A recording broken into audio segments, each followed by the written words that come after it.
distribusi bisa dibilang tidak ada masalah yang berarti ya, karena memang sejak awal industri kami itu memang merupakan industri yang dikecualikan dari pembatasan sosial berskala besar.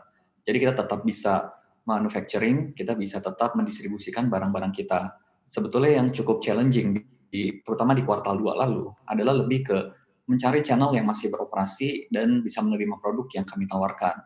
Karena sejak pertengahan bulan Maret itu sudah ada beberapa pasar tradisional misalkan yang ditutup, sehingga toko-toko yang ada di dalamnya juga harus tutup ya. Nah itu menjadi challenge bagi kita juga untuk menembus ke market yang relatif lebih tradisional. Meskipun di sisi lain market yang modern, minimarket, hypermarket, supermarket, mereka relatif dapat peningkatan. Jadi challenge-nya di sana sebetulnya.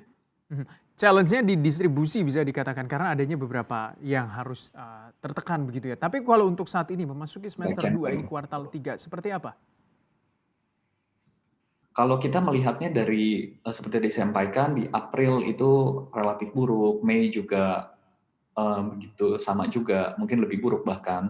Nah, Juni itu kemarin kita lihat sudah ada peningkatan. Jadi beberapa minggu terakhir ini mulai ada peningkatan, terutama karena pusat perbelanjaan juga sudah mulai buka, aktivitas masyarakat sudah mulai berjalan kembali.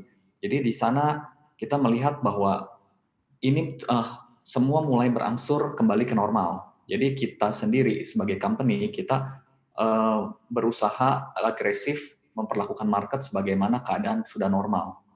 Meskipun tetap tentu saja kita menjalankan semua protokol kesehatan. Jadi misalkan di kantor, di cabang, di pabrik, atau salesman kita pada saat menemui customer, kita tuh mewajibkan penggunaan masker, menjaga social distancing, membawa hand sanitizer, serta mencuci tangan sesering mungkin.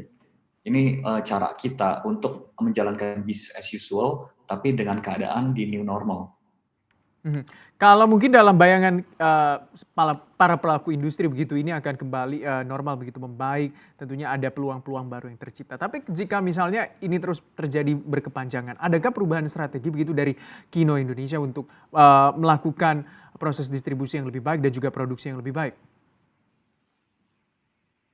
Tentu saja karena ini consumer goods, karena ini fast moving, jadi ada satu kondisi apapun yang berubah, kita tuh harus dengan cepat mengambil perubahan strategi juga. Jadi memang industrinya seperti ini. Kalau nanti industri seperti Bapak bilang, misalkan knock on wood ya, misalkan ada second wave, misalkan atau angka kasus baru corona ini tidak menurun, tentu saja kita akan bergerak ke arah yang lain. Tapi saat ini kita mempersiapkan dengan keadaan yang relatif lebih normal, tapi dengan fokus lebih banyak ke sektor-sektor hygiene yang masih tumbuh seiring dengan keadaan pandemi ini. Kalau kita berkaca begitu terhadap sejumlah industri dan juga perusahaan begitu harus melakukan efisiensi terhadap bisnisnya untuk tetap bisa bertahan di masa pandemi ini. Untuk Kino sendiri, adakah dilakukan efisiensi?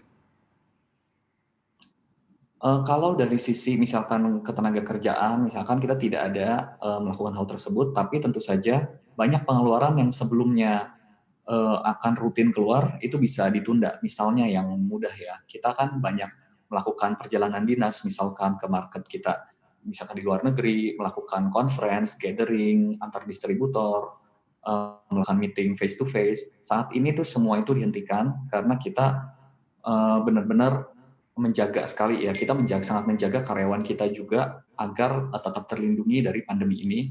Jadi kita membatasi hal tadi. Dan dengan pembatasan tersebut tentu saja biaya-biaya yang terasosiasikan juga ikut menurun.